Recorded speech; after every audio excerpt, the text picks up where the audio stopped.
Let's take a peek at one last, two more thermal questions. Maybe I'll do one. I think, let me check the time. Okay, I think I will do the first one, and then M class, if you need to go, you can go. But I will continue on with question 3. But let me do this one first. Okay, question 2. This one is to define specific heat capacity C. So the definition of C lies in the equation Q is equal to MC, change in temperature. So C is Q over M, change in temperature. So Q, thermal energy required per unit mass per unit change in temperature of a substance. So normally I like to put thermal energy transferred lah. To be fair to you,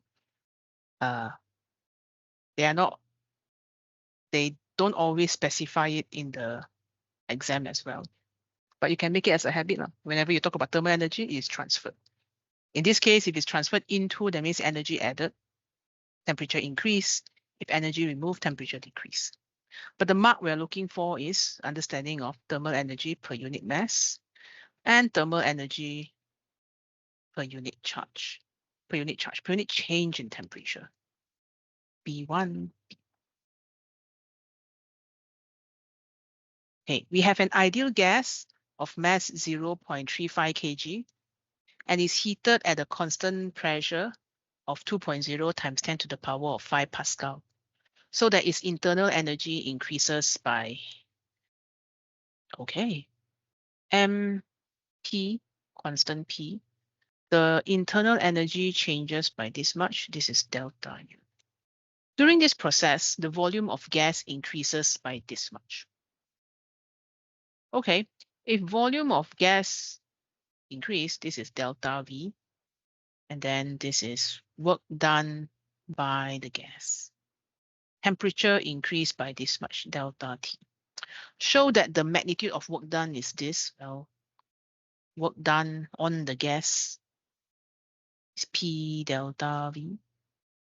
So the pressure is 2.0 times 10 to the power of 5, 0.063 minus 0.038. I will arrive at 5,000 joules. Explain whether the work done on the gas is positive or negative. Well, gas is expanding. Volume increase, right? And it's doing, the work is done by gas against atmosphere. So work done is negative. Gas starts to work, gas loses energy. Work done is negative. So if you mention here that the volume increase or gas is expanding, 1 mark, is B1. Work is done by the gas. So work done is negative, B1.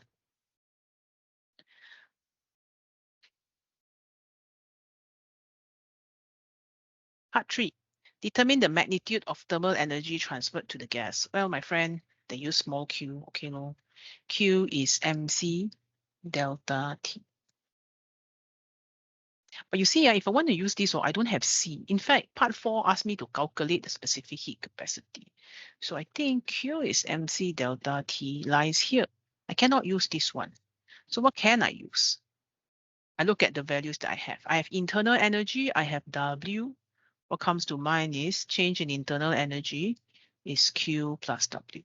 Question is very trying to help you because internal energy increases by 7600 joule.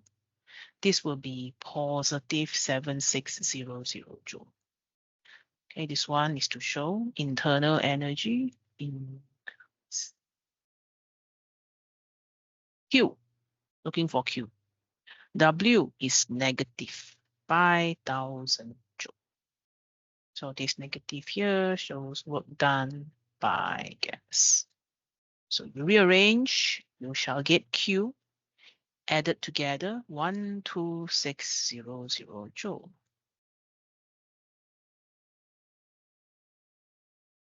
Positive, right? Heat transferred to the gas. Makes sense, ma? Because the temperature increase and the gas expand. Definitely need energy. Okay, so heat is transferred to the gas. All right, calculate the specific heat capacity. Give a unit for your answer. Alrighty, 120,600 joule. The mass of the gas is given here, 0.35. Specific heat capacity is C. The change in temperature would be 56 degrees Celsius. So from here, you can calculate your C. Dividing them, you will get 640 joule. That's why I keep the unit per kg, per degree Celsius, or per Kelvin also can. So I think we see a trend here in the recent question. Occasionally, they will ask you to put down a unit just to keep you on your toes lah.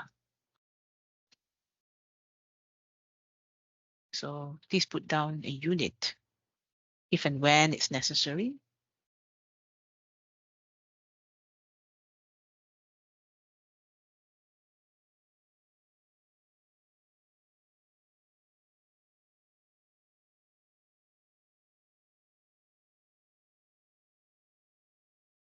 Okay, so there's a comment from the examiner report talking about this.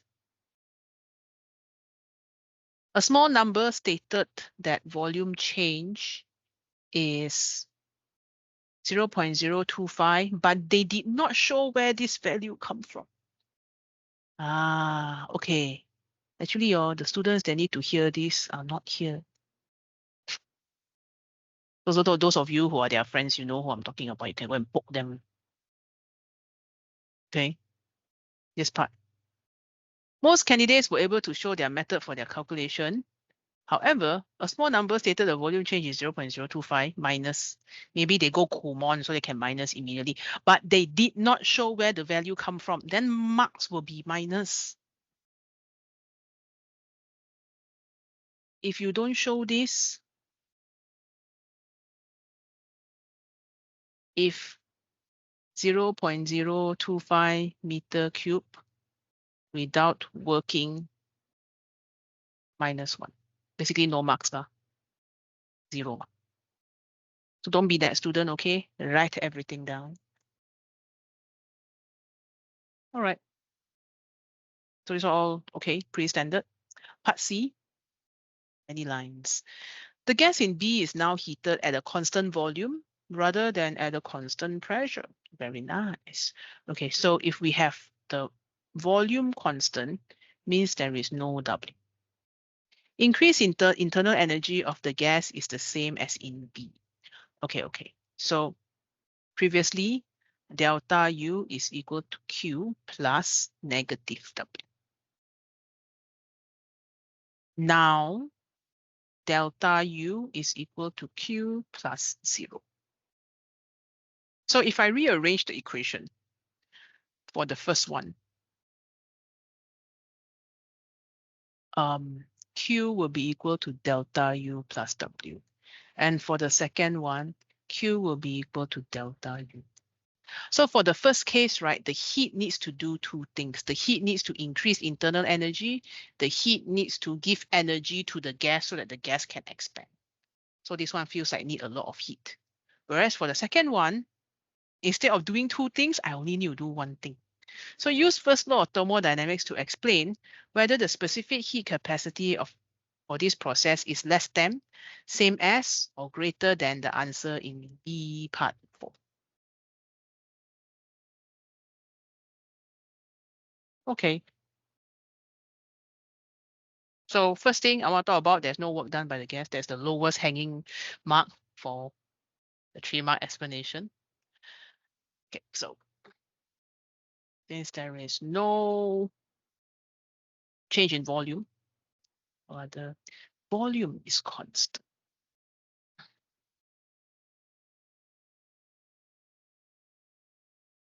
So no work done by the gas. What about internal energy? Increase in internal energy is the same. So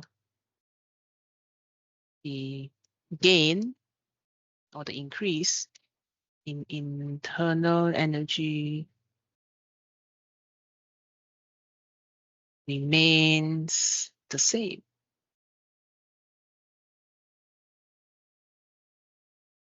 So same change in temperature.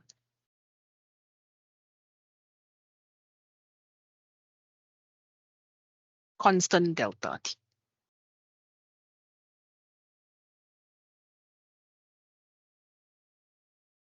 So maybe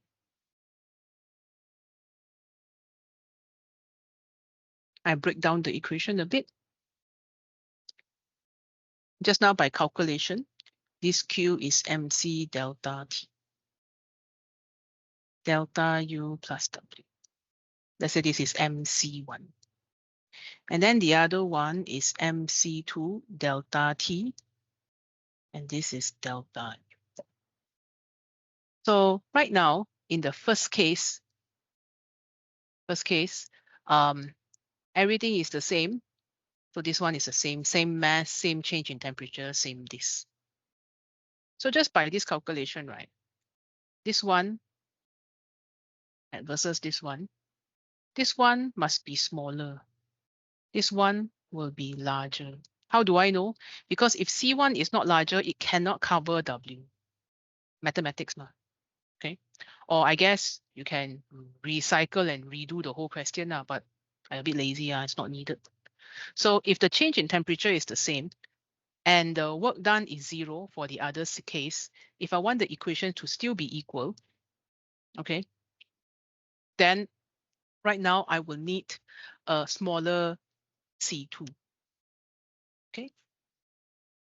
Because I don't need that much heat. So less thermal energy is needed for the same temperature change. Since no work is done by the gas. So instead of covering two things, I only need to cover one thing. So less thermal energy is needed for the same temperature change. So specific heat capacity of the gas is less than B part 4.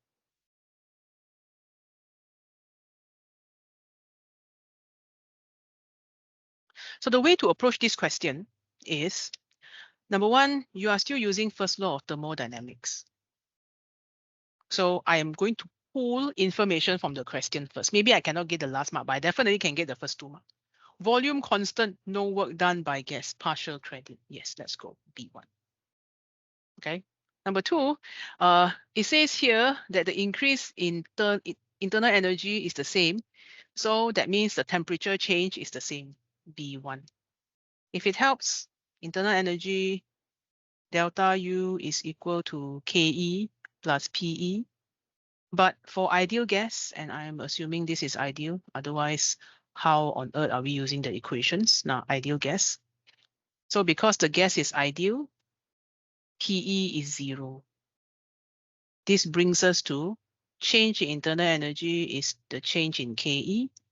So the change in internal energy is 3/2 K change in temperature times n now, if you're talking about a sample of gas. Okay, so the gain in internal energy remains the same, so the change in temperature remains the same. Finally, you have to put it all together, right? So I look at the equation. I rearranged it so it's easier for me to compare. But I started with the first law of thermodynamics. Delta U is Q minus W for the first situation where the gas is allowed to expand. So when the gas is allowed to expand, it will do work against the atmosphere. Rearranging, I will get this number. Okay, so this one. But for the second case, the gas be like, I don't want to expand, I lazy, just increase my temperature can already. Okay, no? So if you just increase the temperature, then I don't need to do this extra work. Without extra work, I don't need that much energy. So less thermal energy is needed because I transfer thermal energy to do two things: make the particles move faster, increase internal energy, and make the gas expand, work done by the gas. If the gas say, bro, you just increase my internal energy, you don't need to expand, great. So I don't need that much energy. If I don't need that much energy per unit change in temperature, then the specific capacity of the gas is less. Okay, so I want to take a peek at the examiner report first before I stop this section of today's class.